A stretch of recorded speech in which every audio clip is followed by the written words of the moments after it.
भारत में लगातार चुनाव हो रहे हैं, लेकिन चुनाव जहां पे होने चाहिए वहां पे चुनाव होने का नाम तक नहीं ले रहे हैं। हम बात कर रहे हैं राजस्थान के पंचायत चुनाव और निकाय चुनाव की। अब मामला यहां तक अटक गया है कि सरकार भी इससे पल्ला झाड़ने लग गई है। सरकार की तरफ से बड़े बड़े बयान आ रहे थे कि हम 15 अप्रैल से पहले चुनाव करवा देंगे, हाई कोर्ट के जो आदेश है उसकी पालना करेंगे। लेकिन अब कहीं ना कहीं मामला अटकता हुआ नजर आ रहा है और सरकार की तरफ से भी है वो कोई स्पष्ट तरीके से जवाब नहीं देखने को मिल रहा है। नमस्कार दोस्तों, आपका स्वागत है रोयल पत्रिका में और मैं हूं आपके साथ हरी। और आज हम बात करने वाले हैं राजस्थान में होने वाले पंचायत चुनाव और निकाय चुनाव की बात करेंगे।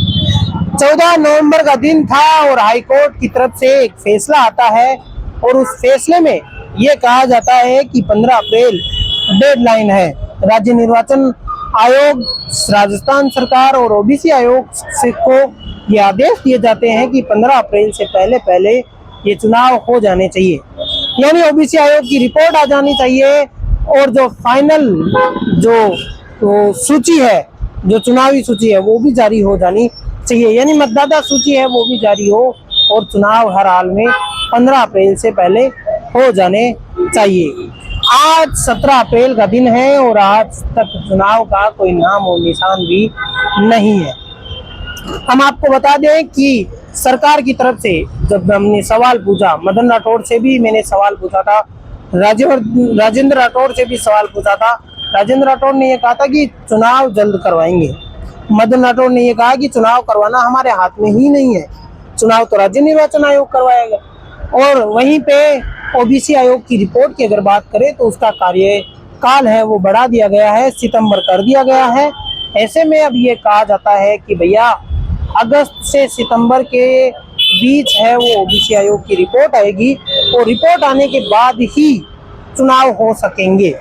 ऐसे में अगर ओबीसी आयोग की रिपोर्ट नहीं आती है तो फिर चुनाव कहाँ तक करेंगे, क्योंकि राजेंद्र राठौड़ ने साफ कह दिया है कि जब ओबीसी आयोग की रिपोर्ट आएगी तभी तो चुनाव होंगे, वरना बिना ओबीसी आयोग की रिपोर्ट के ये चुनाव होना संभव ही नहीं है।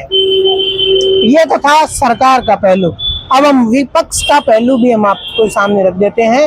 विपक्ष के पहलू के तौर पे गोविंद सिंह डोटासरा कई बार कह चुके हैं कि ये सरकार डरी हुई सरकार है, ये घबराई हुई सरकार है, चुनाव से घबरा रही है कि कहीं न चुनाव हो जाए और हमारी सरकार पे खतरा आ जाए। वहीं पे अशोक गहलोत ने कह दिया है कि भैया ये लोग चुनाव तो करवाना ही नहीं चाहते हैं, लोकतंत्र को खतरे में डालने का ये काम किया जा रहा है। अशोक गहलोत की इस पलटवार को जवाब देते हुए मदन राठौड़ ने कहा कि भैया ये वो लोग हैं जो 13-13 साल तक चुनाव नहीं करवाए थे और ये आज साहूकार बन के सामने आ रहे हैं, चुनाव की बात कर रहे हैं। हमने तब भी आवाज उठाई थी, चुनाव के साथ थे और आज भी हम चुनाव के साथ है।